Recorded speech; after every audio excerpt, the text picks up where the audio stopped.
Guys, matagal na tayong hindi na-upload ng video. Kasi yung ginawa natin lahat halos busy. Kaya ngayon kailangan ko ng mag-upload ng video.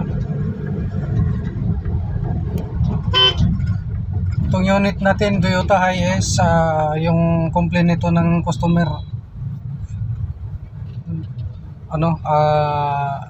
dumami yung langis. Pala siya, naghalo pala yung diesel doon sa oil. 2017 model po ito, Toyota Hiace 1KD. Ang nangyayari nito, pinalitan namin lang namin ng washer yung doon sa may return po ng injector. Ito, malayo na po yung natakbuhan namin. Pabalik na po kami.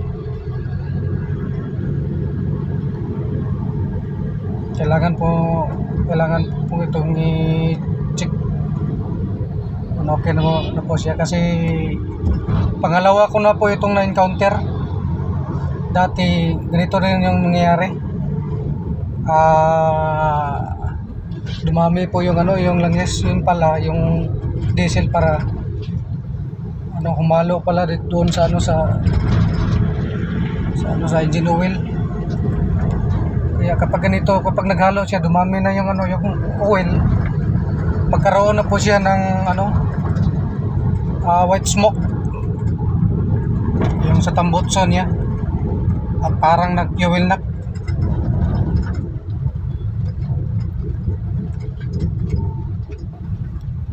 So ito, short video lang po ito.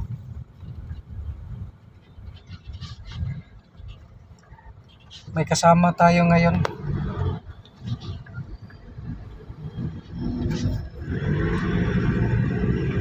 Seryoso po yung kasama natin.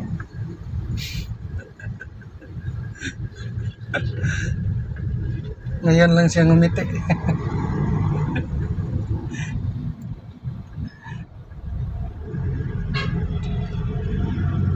Basic lang po ito, washer lang po yung pinalitan.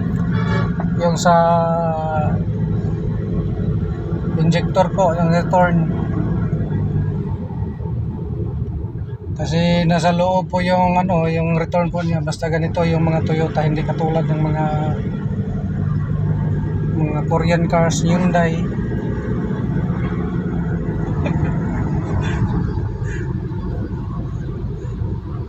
Nasa labas po yung return.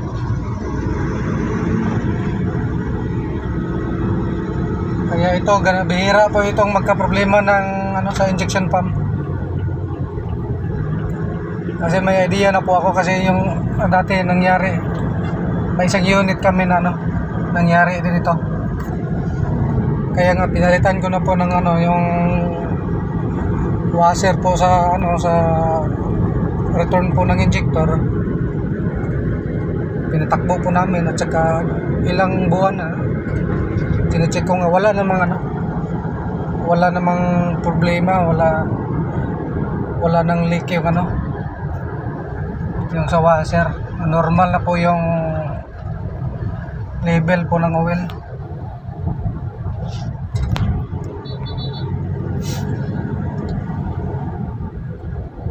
So hanggang dito lang po tayo.